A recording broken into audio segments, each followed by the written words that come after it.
Petrol में क्या मिलाया जा रहा है? इथेनॉल रिवॉल्यूशन या पब्लिक एक्सपेरिमेंट? एक मिनिस्टर ने कहा फ्यूल अरब कंट्री से नहीं किसानों से खरीदो। देश को आइडिया पसंद आया, पॉलिसी बन गई, पेट्रोल बदल गया।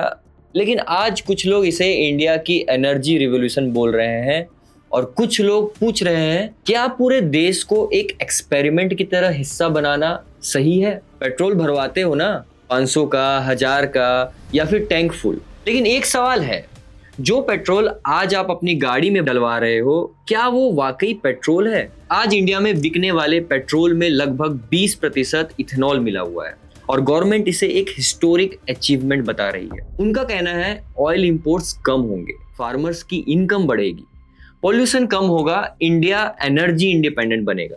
ये हुई ना बात। लेकिन फिर सवाल ये है, अगर सब कुछ इतना ही परफेक्ट है तो कंट्रोवर्सी क्यों है? सोशल मीडिया पर इथेनॉल ट्रेंड क्यों हो रहा है? एक्सपर्ट्स वाटर क्राइसिस की बात क्यों कर रहे हैं? अपोजिशन बार बार नितिन गडकरी का नाम क्यों लाता है? और सबसे इंपॉर्टेंट बात, आपसे किसी ने पूछा भी था कि आप अपनी गाड़ी में इथेनॉल वाला फ्यूल डालना चाहते हो या नहीं? अब यहां से कहानी थोड़ी सी इंटरेस्टिंग हो जाती है।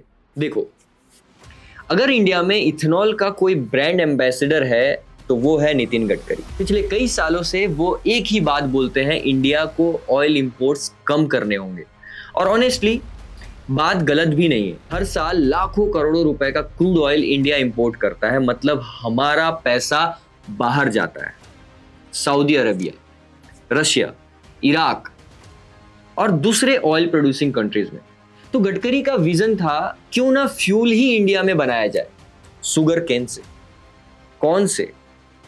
एग्रीकल्चरल प्रोडक्ट से फार्मर फ्यूल बेचेगा। सुनकर अच्छा तो लग रहा है, इंडिया ऑयल इंपोर्ट कम करेगा और पैसा देश में रहेगा। सुनने में ब्रिलियंट आइडिया लगता है और इसीलिए इथेनॉल को एग्रेसिवली पुश किया गया। लेकिन जितना बड़ा विजन था उतने ही बड़े सवाल भी उठने लगे।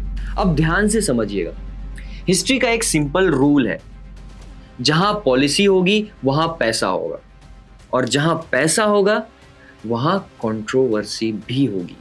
इथेनॉल इंडस्ट्री रैपिडली ग्रो करने लगी, नए प्लांट्स, नए इन्वेस्टमेंट्स, हजारों करोड़ का मार्केट। और फिर अपोजिशन ने एलिगेशंस लगाए। उन्होंने क्लेम किया कि इथेनॉल सेक्टर में कुछ बिजनेसेस का कनेक्शन गडकरी फैमिली से भी रहा है। अब यहां एक बात क्लियर कर देते हैं, एलिगेशंस और प्रूफ अलग चीजें हैं। नितिन गडकरी ने इन एलिगेशंस को स्ट्रांगली रिजेक्ट किया है। उनका कहना है कि इथेनॉल के खिलाफ एक पावरफुल लॉबी काम कर रही है जिसके इंटरेस्ट हर्ट हुए हैं। अगर कोई मिनिस्टर किसी इंडस्ट्री को एग्रेसिवली प्रमोट करे और उस इंडस्ट्री में उसके फैमिली मेंबर्स भी बिजनेस करते हो तो पब्लिक के सवाल नेचुरली बढ़ते हैं। क्वेश्चंस करप्शन का नहीं, क्वेश्चंस ट्रांसपेरेंसी का है, क्वेश्चन ट्रस्ट का है। और यही वजह है कि इथेनॉल डिबेट सिर्फ फ्यूल की डिबेट नहीं है। लेकिन रुकिए, सबसे बड़ा ट्विस्ट अभी बाकी है, पानी। जी हाँ, पानी। अब आप कहोगे कि इथेनॉल का पानी से क्या लेना देना? अरे बहुत सारी रील्स तो आपने देख ही ली होगी, लेकिन चलो मैं बताता हूँ। इंडिया में इथेनॉल का एक मेजर सोर्स है शुगर केन, और शुगर केन को काफी ज्यादा पानी चाहिए होता है। यहीं से क्रिटिक्स अटैक करते हैं। उनका कहना है हम ऑयल इंपोर्ट्स कम करने के लिए वाटर रिसोर्सेज रिस्क कर रहे हैं, मतलब एक प्रॉब्लम सॉल्व करने के चक्कर में दूसरी क्रिएट कर रहे हैं। लेकिन सपोर्टर्स कहते हैं पिक्चर इतनी सिंपल नहीं है। इथेनॉल सिर्फ शुगर केन से नहीं बनता, कॉर्न से भी बनता है और फ्यूचर में एग्रीकल्चरल वेस्ट से भी बन सकता है। नितिन गडकरी कई बार कह चुके हैं कि इंडिया में पानी की कमी से ज्यादा पानी की मैनेजमेंट की प्रॉब्लम है। अब कौन सही है ये आप डिसाइड करिए, लेकिन फैक्ट ये है कि इथेनॉल और वाटर डिबेट अब रुकने वाली नहीं है। अब आता है वो सवाल जो शायद हर व्हीकल ओनर के दिमाग में है, और ऑनेस्टली ये सवाल मुझे भी परेशान करता है एज एन कार ओनर। अगर इथेनॉल इतना ही अच्छा है तो क्या मेरी गाड़ी इसके लिए बनी है? देखो, गवर्नमेंट और ऑटोमोबाइल कंपनीज कहती हैं कि नए व्हीकल्स E20 कॉम्पैटिबल है, मतलब वो इथेनॉल ब्लेंडेड फ्यूल को हैंडल कर सकते हैं। ये हुई ना बात। लेकिन इंडिया की सड़कों पर सिर्फ नए व्हीकल्स नहीं चल रहे, करोड़ पुरानी बाइक्स, पुरानी कार्स, पुराने स्कूटर्स। अब सवाल ये है, क्या उन सबको किसी ने पूछा? क्या उनके ओनर्स को चॉइस दी गई? या सीधा बोल दिया गया बॉस अब यही फ्यूल मिलेगा, और यही डिबेट और इंटरेस्टिंग हो जाती, क्योंकि अगर कल को किसी कंज्यूमर को एडिशनल मेंटेनेंस कॉस्ट आती है तो क्या उसका खर्चा कौन उठाएगा? Government, oil companies, vehicle manufacturer या फिर आम आदमी? और सबसे बड़ा सवाल, चॉइस कहाँ है? आप फोन खरीदते हो तो ऑप्शंस मिलते हैं, इंटरनेट प्लान खरीदते हो तो ऑप्शंस मिलते हैं, कुकिंग ऑयल खरीदते हो तो ऑप्शंस मिलते हैं, लेकिन फ्यूल आपसे किसी ने नहीं पूछा। नॉर्मल पेट्रोल या E20, चॉइस ही नहीं दी गई भाई। और यही बात लोगों को चुभती है, क्योंकि डिबेट इथेनॉल की नहीं, डिबेट चॉइस की है। अगर पॉलिसी इतनी ही बेनिफिशियल है तो कंज्यूमर को चूज करने का ऑप्शन क्यों नहीं दिया गया? अब पॉलिटिक्स को साइड में रखते हैं, एक सिंपल सवाल पूछते हैं, आपको क्या मिला?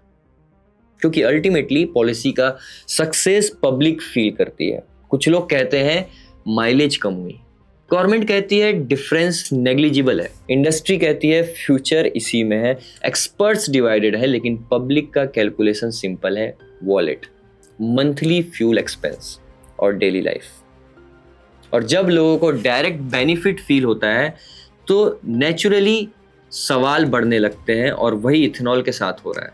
देखिए, मुमकिन है इथेनॉल इंडिया के लिए गेम चेंजर साबित हो, मुमकिन है 20 साल बाद हिस्ट्री बुक्स में लिखा हो कि ये इंडिया का बेस्ट एनर्जी डिसीजंस में से एक था, और ये भी मुमकिन है कि इससे फार्मर्स और कंट्री दोनों को लॉन्ग टर्म बेनिफिट मिले। लेकिन ये भी सच है कि आज जेन्युइन क्वेश्चंस एग्जिस्ट करते हैं, वाटर का क्वेश्चन, ट्रांसपेरेंसी का क्वेश्चन, कंज्यूमर चॉइस का क्वेश्चन, व्हीकल कंपैटिबिलिटी का क्वेश्चन और पब्लिक बेनिफिट का क्वेश्चन। क्योंकि ये स्टोरी सिर्फ फ्यूल की नहीं है, ये स्टोरी है ट्रस्ट की, trust between citizens and policy makers. और जब भी गवर्नमेंट किसी पॉलिसी को रिवॉल्यूशन बोलती है, एक सवाल जरूर पूछना चाहिए, रेवोल्यूशन किसके लिए? फार्मर्स के लिए, कंज्यूमर्स के लिए, कंट्री के लिए, या किसी और के लिए? इथेनॉल की पूरी कहानी का जवाब इसी सवाल में छुपा हुआ है। तो आप बताओ, इथेनॉल रिवॉल्यूशन या पब्लिक एक्सपेरिमेंट?